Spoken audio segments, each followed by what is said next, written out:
Je le disais tantôt, la semaine dernière, nous avons commencé une série que nous avons intitulée La bataille de la pensée. Et malheureusement, nous n'avons pas pu terminer la série la semaine passée et nous allons continuer cette semaine parce que nous estimons quand même que c'est quelque chose de très, très important et nous aimerions vraiment que chacun puisse prêter attention parce que, comme je le disais la semaine dernière, notre bataille contre l'ennemi, la bataille de l'ennemi contre nous se passe beaucoup plus dans la pensée. Je disais que la pensée était notre champ de bataille principal. Et la raison, c'est que Satan sait que, l'ennemi sait que s'il arrive à contrôler notre pensée, il sera en même de contrôler notre corps. Alors, nous avons commencé à comprendre comment nous pouvons contrôler notre pensée. Nous avons commencé à apprendre comment nous pouvons contrôler notre pensée. Et aujourd'hui, nous allons continuer. Bonjour à Setou, bonjour Landry, bonjour tout le monde, merci d'être là ce matin. Donc, nous allons continuer. Nous avons commencé en lisant 2 Corinthiens. Donc, aujourd'hui, nous parlons de comment protéger la pensée. Nous avons introduit cette partie la semaine dernière et nous allons continuer aujourd'hui. Comment est-ce que nous pouvons protéger notre pensée afin que l'ennemi ne puisse pas reprendre le contrôle? Parce que nous avons vu un petit récapitulatif. Nous avons vu qu'avant, nous étions ennemis de Dieu par nos pensées et par nos œuvres, par nos actes, par les actions que nous posions dans le passé. Et maintenant, nous voulons savoir comment, pour avoir le contrôle, comment contrôler notre pensée, comment protéger notre pensée contre l'ennemi. Alors, nous allons lire 2 Corinthiens chapitre 10, versets 4 à 5. Et je vais lire rapidement. La Bible nous dit, car les armes avec lesquelles nous combattons ne sont pas charnelles, mais elles sont puissantes par la vertu de Dieu pour renverser les forteresses. Nous renversons les raisonnements et toute hauteur qui s'élève contre la connaissance de Dieu et nous amenons toute pensée captive à l'obéissance de Christ. Nous amenons toute pensée captive à l'obéissance de Christ. Maintenant, nous allons lire un autre verset en parallèle avant de commencer les explications. Nous allons lire Matthieu 5, verset 29 à 30 qui dit « Si ton œil droit est pour toi une occasion de chute, arrache-le et jette-le loin de toi, car il est avantageux pour toi qu'un seul de tes membres périsse et que ton corps entier soit jeté dans la géhenne. » Excusez-moi, la Bible dit dans Matthieu 5, verset 29 à 30, « Si ton œil droit est pour toi une occasion de chute, arrache-le et jette-le loin de toi, car il est avantageux pour toi qu'un seul de tes membres périsse, que ton corps soit jeté dans la géhenne. Si ta main droite est pour toi une occasion de chute, coupe-la et jette-la loin de toi, car il est avantageux pour toi qu'un seul de tes membres périsse au lieu que ton corps tout entier soit jeté dans la géhenne. » Donc, nous avons lu Matthieu 5, verset 29 à 30. Et nous voyons que les 2 passages, nous voyons que la terminologie parle du combat et pour la lutte contre le péché. Donc, on voit les mêmes terminologies pour la lutte contre le péché. Pour être saint et pur à la fois de cœur et de corps, nous avons besoin de nous battre. Donc, afin d'avoir la sainteté, afin de marcher dans la sainteté dans notre cœur, afin de marcher dans la sainteté dans notre corps, comme la Bible vient de nous le dit dans Matthieu 5, verset 29 et dans le passage que nous avons lu précédemment, qui est 2 Corinthiens chapitre 10, verset 4 à 5. Donc, pour que nous puissions marcher dans la sainteté, dans notre cœur comme dans notre corps, nous avons besoin, il y a un combat qui doit se mener. Et le combat, dans le verset 29 à 30 de Matthieu 5 que nous avons lu, le combat, c'est contre ce que nous voyons. Nous devons contrôler les choses que nous regardons, les choses que nous voyons et les choses que nous entendons. Amen. Parce que nos yeux et nos oreilles sont les portes d'accès et ça va directement dans la pensée.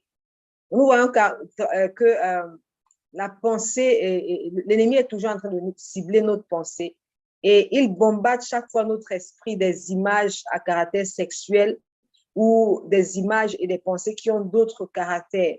Mais le but de tout cela, c'est de nous pousser à pécher. Il nous donne des pensées sexuelles et nous voyons qu'il a mis un système en place dans ce monde qu'il gère lui-même, un système qu'il dirige avec ses démons pour nous maintenir dans un certain système de pensée. Aujourd'hui, lorsque nous nous rendons sur les réseaux sociaux, qu'est-ce que nous voyons? Quelle est l'image la plus dominante? Quelles sont les images les plus dominantes que nous voyons? L'ennemi fait tout pour que nous ayons accès, que nos yeux puissent voir ces choses-là. Et ce que nos yeux voient et ce que nos oreilles entendent sont, je veux dire, nos yeux, comme je le disais au départ, et nos oreilles sont des points d'accès à notre pensée. Parce qu'une fois que les yeux ont vu quelque chose, une fois que les oreilles ont entendu quelque chose, cela est transmis directement à la pensée et nos actions suivent. Maintenant, notre but aujourd'hui, c'est de nous apprendre, c'est de voir comment nous pouvons contrôler, protéger notre pensée, parce que nous vivons dans un monde qui a des systèmes vraiment corrompus. Nous vivons dans un monde qui a des systèmes corrompus et Satan n'a aucune intention de lâcher sa proie. La guerre dans laquelle nous sommes, ce n'est pas une guerre qui est facile. Et les armes que l'ennemi utilise très fréquemment, c'est les armes de la convoitise. Voilà pourquoi je parlais des yeux et des oreilles. Il se sert beaucoup de la convoitise. Mais l'apôtre Paul nous dit que nous pouvons amener de toute pensée captive à la connaissance, à l'obéissance de Christ. Parce que ces pensées que l'ennemi amène dans notre cœur visent à nous détourner des voies de Dieu, visent à nous faire penser d'une certaine manière et arriver à contrôler. Quand il a le contrôle de ta pensée, il peut avoir le contrôle de tes mouvements, il peut avoir le contrôle de tes faits et gestes. Voilà pourquoi nous insistons beaucoup. Voilà pourquoi nous sommes vraiment en train d'insister à ce que chaque chrétien puisse être capable d'avoir le contrôle sur sa pensée, tout comme la Bible nous demande d'avoir le contrôle sur notre corps. Et nous le voyons dans le livre de 1 Thessaloniciens, chapitre 4, versets 4 à 5. La Bible nous dit ceci: que chacun de vous sache posséder son corps dans la sainteté et l'honnêteté, sans vous livrer à une convoitise passionnée, comme font les païens qui ne connaissent pas Dieu. Donc, de la même manière que la Bible nous demande de posséder notre corps, c'est-à-dire contrôler notre corps, nous devons également contrôler notre pensée. Et l'attaque de Satan contre notre esprit chevauche avec ses attaques sur nos yeux et sur nos oreilles. Ça veut dire, les yeux et les oreilles, comme je le dis, donnent accès direct à la pensée. Vous comprenez, c'est ce que nous voyons, c'est ce que nous entendons qui détermine la manière dont nous allons penser. Ce que nous voyons, ce que nous entendons, détermine un grand rôle à jouer dans notre façon de penser, dans les systèmes de pensée que nous créons. Amen. Donc, nous devons, en protégeant donc nos yeux et en protégeant nos oreilles, nous protégeons ainsi nos pensées. La Bible nous dit, je le reprends dans le livre de 1 Thessaloniciens 4, verset, la Bible dit ceci: que chacun de vous sache posséder son corps dans la sainteté et l'honnêteté, sans vous livrer à la convoitise passionnée, comme le font les païens qui ne connaissent pas Dieu. Donc, nous qui connaissons Dieu, ne devons pas vivre comme des personnes qui ne connaissent pas Dieu. Nous qui connaissons Dieu, nous ne devons pas vivre comme des personnes qui ne connaissent pas Dieu. La Bible nous dit clairement que nous devons posséder notre corps. Ça veut dire que nous devons exercer nous devons exercer un certain contrôle sur notre corps. Et c'est ce que l'apôtre Paul a dit. Il a dit qu'il traite durement son corps. Amen. Nous devons traiter durement notre corps. Nous devons traiter notre corps durement. Nous devons discipliner notre corps, nous discipliner par rapport à ce que nous acceptons dans la vie. Quels sont les programmes qui t'intéressent le plus lorsque tu es à la télé, lorsque tu regardes la télé? Quelles sont les conversations que tu entretiens le plus, que tu aimes entretenir? Et je veux m'adresser à des personnes qui sont dans les relations amoureuses, même si vous êtes des chrétiens. Vous devez faire attention au genre de conversation que vous tenez, que vous entretenez, parce que ça détermine beaucoup de choses. Vous devez avoir des barrières, des limites quant à quel niveau votre conversation peut aller. Lorsque vos conversations sont beaucoup plus centrées sur le sexe, vous allez vous retrouver en train de commettre le péché. Amen. Parce que vous êtes en train de nourrir, entretenir des pensées impures dans votre cœur. Donc, nos oreilles et nos yeux ont un grand rôle à jouer dans la manière dont nous pensons. Ce que nous voyons, ce que nous écoutons régulièrement peuvent déterminer la manière dont nous pouvons nous sentir, les sentiments que nous pouvons entretenir, ça détermine les pensées que nous pouvons entretenir. Et voilà pourquoi la Bible dit que nous devons posséder notre corps.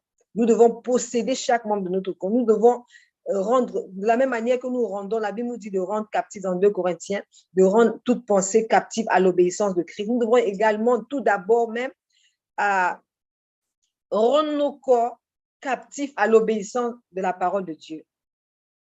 Voilà pourquoi Jésus a dit, si ta main droite est pour toi un sujet de chute, tu dois couper cette main-là. Ça ne veut pas dire que tu dois littéralement couper ta main et jeter. Ça ne veut pas dire que tu dois t'arracher l'œil. Ça veut tout simplement dire que tu dois exercer un certain contrôle.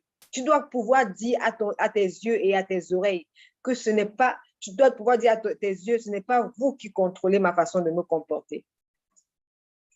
Et la semaine passée, j'ai fait une illustration en disant que tu peux accidentellement tomber sur une image. La première fois que tu as regardé, c'était par accident. Mais lorsque tu reviens regarder pour la deuxième fois, ce n'est plus un accident. Là, c'est intentionnel. Et c'est ce deuxième regard que tu jettes là qui est le plus souvent, qui cause le plus souvent le problème. Parce que non seulement tu vas regarder, mais tu vas te mettre à entretenir, nourrir ces pensées-là. Vous devez comprendre que toute pensée qui ne glorifie pas Dieu, qui n'est pas obéissante à la volonté de Dieu, à la parole de Dieu, c'est une pensée que vous devez rapidement refouler. Donc, chers amoureux, lorsque vous entretenez vos conversations, rassurez-vous que ces conversations soient pures. N'ayez pas des conversations qui vont vous amener à des situations compliquées. Amen. N'ayez pas de conversations, n'amenez pas, parce que si chaque jour que vous rencontrez ou que vous parlez au téléphone, vous ne parlez que de sexe, vous ne parlez que des choses charnelles, votre relation sera bâtie sur cette base-là. Et vous allez, même si vous, dans votre cœur, vous ne voulez pas commettre le péché, même si dans votre cœur, vous voulez rester pur, vous allez vous retrouver en train de pécher contre Dieu et contre vos propres corps. Pourquoi? À cause de ce que vos oreilles n'ont pas cessé d'entendre de l'un et de l'autre. Nous devons vraiment avoir, donc comme je le disais tantôt, les yeux, les oreilles ont un très grand rôle à jouer. Si tu veux vraiment contrôler ta pensée, commence déjà par contrôler ce que tu regardes. Quelles sont les émissions que tu aimes regarder? Quelles sont les conversations que tu aimes écouter? Quand je parlais de Satan et ses systèmes, les systèmes qu'il a mis en place aujourd'hui pour favoriser son agenda sur cette terre. Et nous prenons souvent ces choses à la légère. Aujourd'hui, il y a des réseaux sociaux, il y a des plateformes sur les réseaux sociaux où, lorsque vous y arrivez, franchement, vous avez l'impression, vous demandez, mais nous sommes dans quel monde? Vous voyez des jeunes filles qui peuvent avoir l'âge de 15 ans, 14 ans, en train de se trémousser sur les réseaux sociaux, totalement nues, et ça ne leur dit rien. Ça ne leur dit absolument rien. Tout ça, ce sont des stratégies que l'ennemi met en place. Il est en train d'utiliser ces gens, à leur insu même parfois, pour faire tomber beaucoup de personnes. Parce que c'est ce que l'œil voit que le cœur désire. Si l'œil n'a pas vu, le cœur ne va pas se mettre à désirer. On se fait souvent des images. Et parfois, lorsque nous ne voulons même pas voir, nous ne voulons pas voir ces choses-là, Satan peut nous projeter également des images dans notre pensée. Nous pouvons nous faire également des idées dans nos pensées. Mais je suis juste en train de dire que la plupart du temps, les yeux ont un rôle très important, les oreilles ont un rôle très important à jouer dans cette situation. Pour contrôler ta pensée, il faut que tu contrôles également, tu arrives à avoir le contrôle sur ce que tu regardes au quotidien. tu dois avoir le contrôle, tu dois être capable de refouler certaines images. Tu dois être capable de refouler certaines émissions. Tu dois être capable de rejeter certaines conversations. Amen. Ou bien de les reporter. Quand tu seras marié, tu pourras entretenir ce genre de conversation parce que tu sais que si le désir est suscité en toi ou bien si le désir naît en toi, tu es dans ton plein droit de faire tout ce que tu veux avec ton mari. Mais tu n'es pas encore marié et tu vises à mener une vie de sainteté. Et c'est toi qui te permets d'entretenir des conversations qui ne vont pas t'aider dans ce sens-là. Donc, nous ne devons pas céder à ce que nos yeux regardent. Nous devons être capables de dire non, fermer nos yeux à certaines choses. D'accord? Et il y a des gens qui se lèvent intentionnellement pour aller à la recherche de ce genre d'image-là. Nous devons faire très attention. Nous devons rendre captive toute pensée. Et pour rendre captive toute pensée, rendre déjà captive tes yeux, ce que tes yeux regardent. Sélectionne ce que tes yeux voient. Sélectionne ce que tes oreilles entendent. Les réseaux sociaux, le monde est saturé par toute forme d'information. Et contrôler ce que les yeux voient et contrôler ce que la pensée, les oreilles entendent, ce n'est pas le seul moyen par lequel nous pourrons contrôler la pensée. Contrôler la manière dont notre pensée doit fonctionner, mais afin de garder notre pensée pure, nous devons également reconnaître les pensées et les idées impures en les testant avec la parole de Dieu. Donc, tu dois être capable de reconnaître les pensées impures, les distinguer entre les pensées impures et les pensées pures en les testant. Reconnaître les pensées impures en les testant avec la parole de Dieu, c'est-à-dire en comparant ces pensées avec la parole de Dieu. Dans le psaume 19, verset 8, la Bible nous dit « La loi de l'Éternel est parfaite et elle restaure l'âme. Le témoignage de l'Éternel est véritable et il rend le sage ignorant. Il rend sage l'ignorant. » J'ai failli dire « il rend le sage ignorant ». Mais la Bible dit « il rend sage l'ignorant ». Amen. La loi de l'Éternel est parfaite. Elle restaure l'âme. Le témoignage de l'Éternel est véritable. Il rend sage l'ignorant. Maintenant, l'ignorant ici, c'est comme une personne, dans ce contexte, comme une personne qui a l'esprit ouvert. Et avoir l'esprit ouvert, parfois, lorsqu'on on dit il a l'esprit ouvert, on pense que c'est, dans certains contextes, c'est bien. Mais dans le contexte de la parole de Dieu, avoir l'esprit ouvert, honnêtement, c'est pas bon du tout. C'est vraiment péjoratif parce que si tu as l'esprit ouvert, ça veut dire que ton esprit est une porte. Tout peut entrer, tout peut sortir. Amen. Tout entre. Ton esprit, tu es une personne qui croit à n'importe quoi, à tout ce qu'on peut te dire. Donc, l'ignorant ici, c'est quelqu'un qui croit à tout ce qu'on lui dit. Il n'a aucune connaissance personnelle. Il ne fait pas de recherche personnelle. Il a l'esprit ouvert. Son esprit est ouvert à toutes sortes de pensées. Et des images. Et parfois, certaines pensées et images qui devraient être rejetées, l'ignorant l'accepte. L'ignorant dans ce contexte biblique, il accepte. C'est quelqu'un qui a l'esprit ouvert. Donc, ce n'est pas tout le temps qu'on doit avoir l'esprit ouvert, mes frères et sœurs.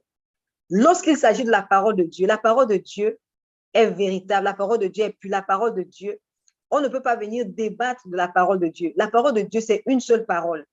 Amen. On ne peut pas venir dire qu'il y a d'autres paroles de Dieu. L'apôtre Paul nous a dit, nous devons faire attention pour ne pas nous laisser emporter par tout vent de doctrine. Donc, l'ignorant, c'est quelqu'un qui se laisse emporter par tout vent de doctrine. Donc, tout ce qu'on lui dit, il accepte.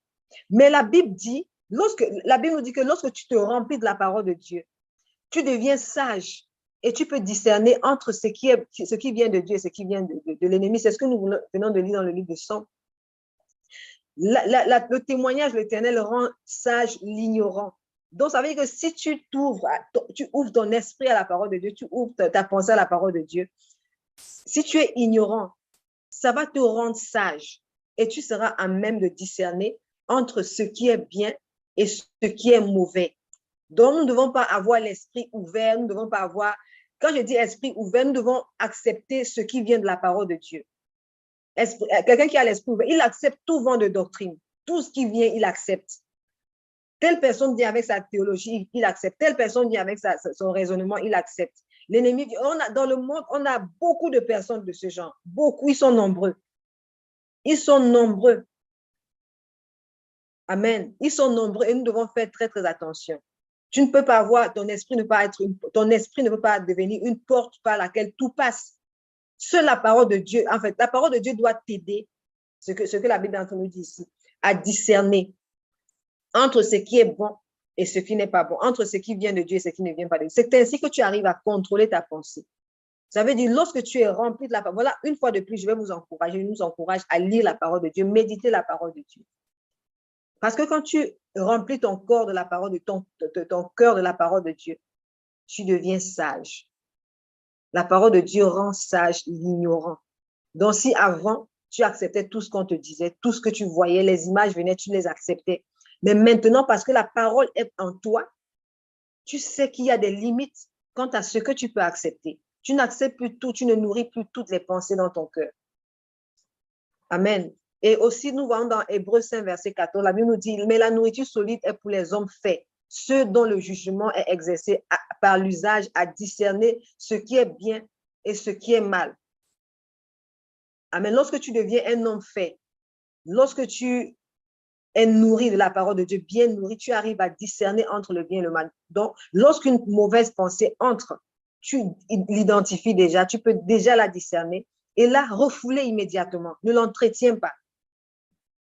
Ne l'entretiens pas du tout. Il ne faut pas entretenir les pensées qui ne vont pas te mener à te rapprocher davantage à la parole de Dieu ou bien de rapprocher davantage de Dieu dans ta relation avec lui. Amen. Et une personne qui ne connaît pas la parole de Dieu aura du mal à tester ce qui est bon et alors cette personne aura du mal à protéger sa pensée. Nous avons besoin de connaître la parole de Dieu pour protéger cette pensée que Dieu nous a donnée. Amen. Donc, l'esprit d'une telle personne sera continuellement saturé des pensées impures et des images sexuelles. La personne va avoir et des images qui visent à susciter la convoitise. Et tout cela pour être capable de contrôler et détruire la personne par la suite. Et c'est ce que l'ennemi fait. Quand tu n'as pas la parole de Dieu en toi, tu ne peux pas contrôler ta pensée. Tu vas accepter tout ce qui entre. Tu vas prendre toutes les poubelles, toute la poubelle que l'ennemi a, toute la poubelle que le monde peut nous donner comme mauvaises images, les images à caractère sexuel, les images à caractère, tout genre d'images. Aujourd'hui, nous voyons que le mal est appelé bien dans ce monde et le bien est appelé mal. Donc, lorsque tu nourris tes pensées dans ce sens-là, tu ne seras jamais en même de discerner entre le bien et le mal.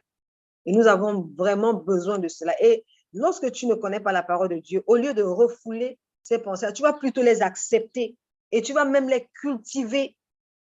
Tu vas aller même jusqu'à les cultiver et ça va devenir, ces pensées vont désormais faire partie de toi. Tel un homme pense dans son cœur, tel il est. Tel un homme pense dans ton cœur, tel il est. Et lorsque tu as la parole de Dieu en toi, tu vas commencer, tu vas voir que tu penses comme la parole de Dieu te demande de penser. Tu vas penser à ce qui est bon. Tu vas penser à ce qui est honorable. Tout cela fera l'objet de tes pensées. Mais lorsque tu n'as pas la parole de Dieu, tout ce qu'on te présente, c'est bon pour toi parce que tu n'as pas encore la capacité de discerner. Amen. Si nous voulons contrôler notre pensée, nous devons être capables de reconnaître ce qui est divin, ce qui vient de Dieu et ce qui ne vient pas de Dieu. Les images que nous regardons à la télé, les conversations, la musique, le genre de musique que nous écoutons, nous devons faire très attention parce que voilà un autre domaine et personne, enfin, nous sommes tous, nous savons déjà ce que la musique mondaine peut faire. Peut-être on aura l'occasion d'en parler.